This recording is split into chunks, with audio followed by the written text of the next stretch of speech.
Hello everyone, আসসালামু আলাইকুম। আজকে হাঁস বোনা করব, হাঁসের মাংস রান্না করব। এই তো আমি পেঁয়াজগুলা লাল করে নিতেছি।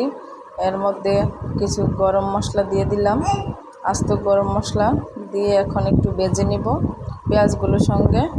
তারপর একে একে আদা রসুন পেঁয়াজ বাটা দিয়ে দিব, দিয়ে ভালো করে নাড়ব এর মধ্যে। তারপর কিছু টমেটো দিয়ে দিলাম কেটে, দিয়ে এখন মশলাগুলোর সঙ্গে ভালো করে ভেজে নিব। এই তো আমার ভাজা শেষ।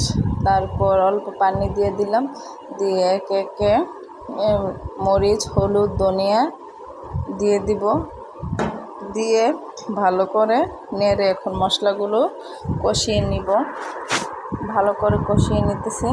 তেলটা একটু কম হয়েছিল তাই একটু তেল দিয়ে দিলাম, দিয়ে এখন ভালো করে মশলাগুলো কষিয়ে নেব। এই তো আমার মশলা কষানো প্রায় শেষ।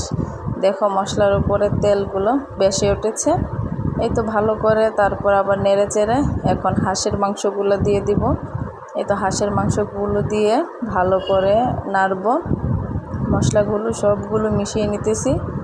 এই তো হাঁসের মশলা দেখো কষতেছে, দেখতে অনেক সুন্দর, খেতেও অনেক মজা হয়েছে।